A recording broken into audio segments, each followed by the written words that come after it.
ತಾಲೂಕಿನ ಪುರಾಣ ಪ್ರಸಿದ್ಧ ದಕ್ಷಿಣ ಕಾಶಿ ಎಂದೇ ಪ್ರಸಿದ್ಧವಾದ ಶಿವಗಂಗೆಯ ವನ್ನಮ್ಮಗವಿ ಮಠದಲ್ಲಿ ಏಪ್ರಿಲ್ 22ರಿಂದ 25ನೇ ತಾರೀಖಿನವರೆಗೆ ನಡೆಯುವ ಶ್ರೀ ವನ್ನಮ್ಮ ದೇವಿ ಆರತಿ ಜಾತ್ರಾ ಮಹೋತ್ಸವ ಹಾಗೂ ಶ್ರೀ ರಾಚೋಟಿ ವೀರಭದ್ರಸ್ವಾಮಿ ಮಂಟಪೋತ್ಸವ ಮತ್ತು ವಿವಿಧ ಪ್ರಶಸ್ತಿ ಪ್ರದಾನ ಸಮಾರಂಭ ಹಾಗೂ ಭೃಂಗಿ ಮಠದ ಉದ್ಘಾಟನಾ ಸಮಾರಂಭದ ಕುರಿತು ಶಿವಗಂಗೆಯ ವನ್ನಮ್ಮಗವಿ ಮಠದ ಪೀಠಾಧ್ಯಕ್ಷರಾದ ಶ್ರೀ ರುದ್ರಮುನಿ ಶಿವಾಚಾರ್ಯ ಸ್ವಾಮೀಜಿ ಪೂರ್ವಭಾವಿ ಸಭೆ ನಡೆಸಿದ್ದಾರೆ.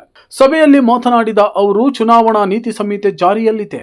ಆದರೂ ದೇವರ ಕಾರ್ಯಕ್ರಮ ಪೂರ್ವ ನಿರ್ಧರಿತವಾಗಿದ್ದು ಯಾವುದೇ ರಾಜಕೀಯ ಪಕ್ಷಗಳ ನಾಯಕರುಗಳಿಗೆ ಆಹ್ವಾನವಿಲ್ಲದೆ ಕೇವಲ ಭಕ್ತರು, ಸಮಾಜದ ಹಿರಿಯರಿಂದ ಕಾರ್ಯಕ್ರಮ ಆರಂಭವಾಗಲಿದೆ. ಆರತಿ ಜಾತ್ರಾ ಮಹೋತ್ಸವ, ದೇವರ ಮುತ್ತಿನ ಪಲ್ಲಕ್ಕಿ, ತೆಪ್ಪೋತ್ಸವ, ಸಿಡಿಮದ್ದು ಕಾರ್ಯಕ್ರಮ ನಡೆಯಲಿದೆ. ಬಹಳಷ್ಟು ವರ್ಷಗಳಿಂದ ನೆನೆಗುದಿಗೆ ಬಿದ್ದಿದ್ದ ಭೃಂಗಿ ಮಠದ ಉದ್ಘಾಟನೆ ಕೂಡ ಆಗಲಿದೆ. ಯಡಿಯೂರು ಸಿದ್ದಲಿಂಗ ಶ್ರೀಗಳು ಆಗಮಿಸಿದ್ದಾಗ ಅವರನ್ನು ಭವ್ಯವಾಗಿ ಸ್ವಾಗತಿಸಿದ ಇತಿಹಾಸ ಶ್ರೀ ಕ್ಷೇತ್ರಕ್ಕಿದೆ ಮತ್ತು ಶ್ರೀ ಸಿದ್ಧಗಂಗಾ ಮಠದ ಸಿದ್ದಲಿಂಗ ಸ್ವಾಮಿಗಳಿಗಾಗಿ ಮಣೆ ಉತ್ಸವ ಮಾಡಬೇಕು. ಅವರಿಗೆ ಪಾದಪೂಜೆ ಮಾಡುವ ಮೂಲಕ ಕಾರ್ಯಕ್ರಮ ಚಾಲನೆಗೊಳ್ಳಬೇಕು ಎಂದು ಎಲ್ಲಾ ಭಕ್ತರ ಕೋರಿಕೆಯಾಗಿದೆ. ಜಾತ್ರಾ ಮಹೋತ್ಸವಕ್ಕೆ ನೆಲಮಂಗಲ, ದಾಬಸ್ಪೇಟೆ, ಮಾಗಡಿ, ತುಮಕೂರು, ದೊಡ್ಡಬಳ್ಳಾಪುರ ಸೇರಿದಂತೆ ವಿವಿಧ ಕಡೆಯಿಂದ ಸಾವಿರಾರು ಭಕ್ತಾದಿಗಳು ಭಾಗವಹಿಸುವ ನಿರೀಕ್ಷೆ ಇದೆ. ಆಗಮಿಸುವ ಎಲ್ಲಾ ಭಕ್ತಾದಿಗಳಿಗೆ ಶ್ರೀಮಠದ ವತಿಯಿಂದ ಸಕಲ ಸೇವೆ ಮಾಡಲಾಗುವುದು ಎಂದು ಶ್ರೀ ವನ್ನಮ್ಮ ಗವಿ ಮಠದ ಪೀಠಾಧ್ಯಕ್ಷರಾದ ರುದ್ರಮುನಿ ಶಿವಾಚಾರ್ಯ ಸ್ವಾಮೀಜಿ ಜಾತ್ರಾ ಪೂರ್ವಭಾವಿ ಸಭೆಯಲ್ಲಿ ತಿಳಿಸಿದ್ದಾರೆ. ಚುನಾವಣೆಯ ನೀತಿ ಸಂಹಿತೆ ಇದೆ, ಆದರೆ ಪರಂಪರೆ ಹೊನ್ನದೇವಿ ಜಾತ್ರೆ ಅದು ನಿಶ್ಚಿತವಾಗಿರುವಂಥ ದಿನಾಂಕ. ಆದ್ದರಿಂದ ನಮ್ಮ ಪರಂಪರೆಯನ್ನು ಉಳಿಸಿ ಬೆಳೆಸಬೇಕಾಗಿದೆ. ಬಹುಶಃ ಇದಕ್ಕೆ ಚುನಾವಣೆಯ ನೀತಿ ಸಂಹಿತೆ ಯಾವುದೂ ಸಹಿತ ತೊಂದರೆ ಆಗಲ್ಲ ಅಂತ ನಾನು ಭಾವಿಸಿದ್ದೇನೆ.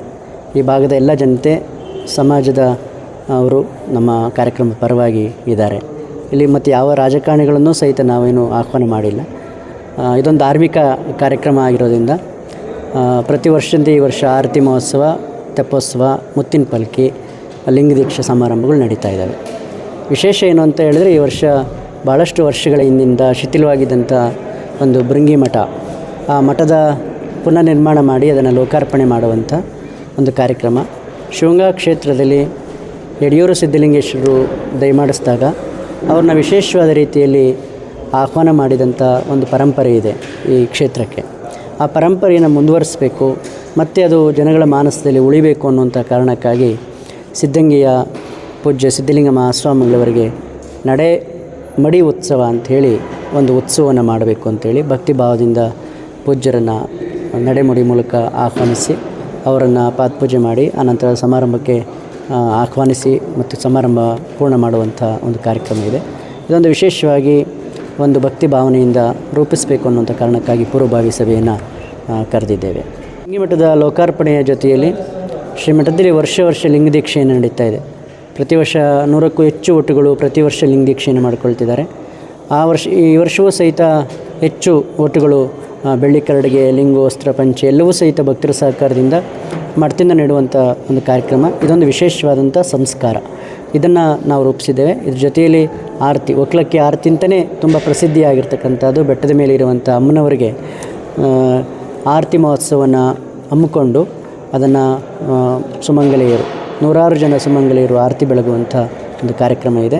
ಮತ್ತು ತೆಪ್ಪೋತ್ಸವ ತುಂಬ ದೊಡ್ಡ ಕಾರ್ಯಕ್ರಮ. ತೆಪ್ಪೋತ್ಸವ ಸಾವಿರಾರು ಜನ ಸೇರಿ ತೆಪ್ಪೋತ್ಸವನ ಆಚರಿಸ್ತೇವೆ. 22ನೇ ತಾರೀಕು ಸೋಮವಾರ ಏಪ್ರಿಲ್ ತಿಂಗಳು, ಅಲ್ಲಿಂದ ಪ್ರಾರಂಭವಾಗಿ 25ನೇ ತಾರೀಕು ಗುರುವಾರ ರಾತ್ರಿ ಕೊನೆ ಆಗುತ್ತೆ.